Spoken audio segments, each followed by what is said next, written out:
So as promised, here is my second review of the day, and actually I just reminded myself I have a third review to do of Sierra Nevada's Hoptium. I believe that's what it's called. So here's what I got today. It is the Green Flash Brewery, the Palate Wrecker.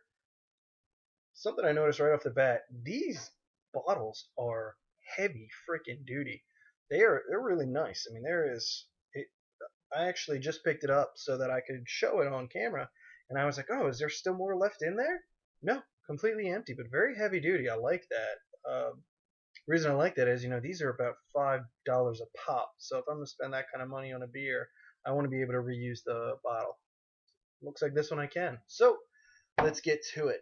Alrighty. So right off the top, extreme citrus smell. There is definitely I was wondering if it said anything on there about what's in it. It doesn't. I don't really like to look too much into what they say is in there or what they say online. I like to kind of be surprised, and I also think it makes you think that you're tasting what they say you're tasting when you're really not. Kind of like the placebo effect. So right off the top, extreme citrus, either Citra or Columbus, and then I also get that kind of like dirty dank, so possibly Cascade. But this baby not only is a palate wrecker, it's a day wrecker. It is 9.5% alcohol, and it's only 3 o'clock, so things could go downhill quickly for this cat.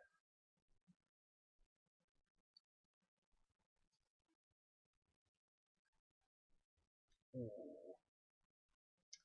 that is very good. There is the citrus right off the top. Then there's like a lingering hop taste.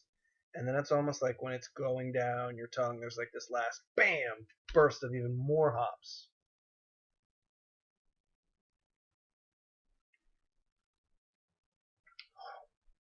That's good. Carbonation is perfect for an IPA. Man, the hops, they just like linger. It's almost like when you take it's like cough syrup, except it's a good taste. So Vicks, if you guys could make something like this, it'd be much appreciated because your other stuff sucks. I mean, it's just like hot. I can like feel like hop oil like going down my throat. It's so freaking good.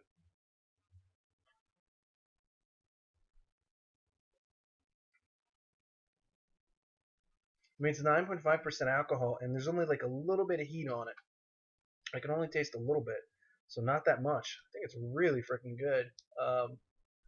Miss Pets fan, you want to try it? Sure.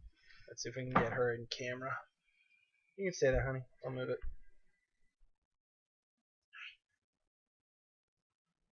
Oh, that's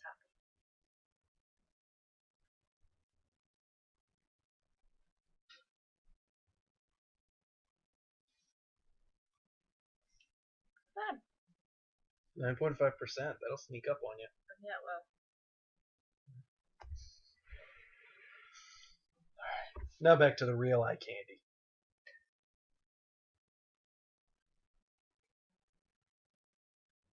That was really nice. While I was swallowing, I burped, and it was like I got a little hop back myself in my mouth. Delightful. This is really good, guys.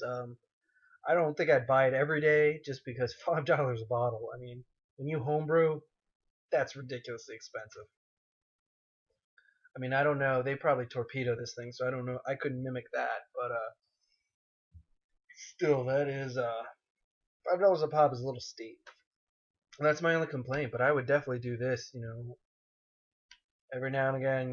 If I see a bottle come out, or I see or I'm at the bar and I see they have it. If they have it on tap, that'll be sold right away. Sold. But yeah, so I would give this thing a solid. This is a solid 9. I mean, I think the only thing I would want is probably a smidge more of in the malt, possibly like a little honey to sweeten it out, like a little honey malt. That's my only knock on the beer. I would give it like a 9.999. I mean, that is an awesome beer. For 9.5%, it's got that perfect balance of the malt and the hops. The only thing I would want is just like a little bit more honey to kind of sweeten it out. And also to temper the hops so that that taste slowly builds up. I've noticed in my beers that I use honey malt in it. It allows it to, it's not just like a basically punch in the face with hops. It just slowly comes in and it's, enjoyable. So yeah, that's a good beer. So that's it for me. I'm gonna enjoy this one in a little bit. I will do the Hoptium review. So peace and chicken grease.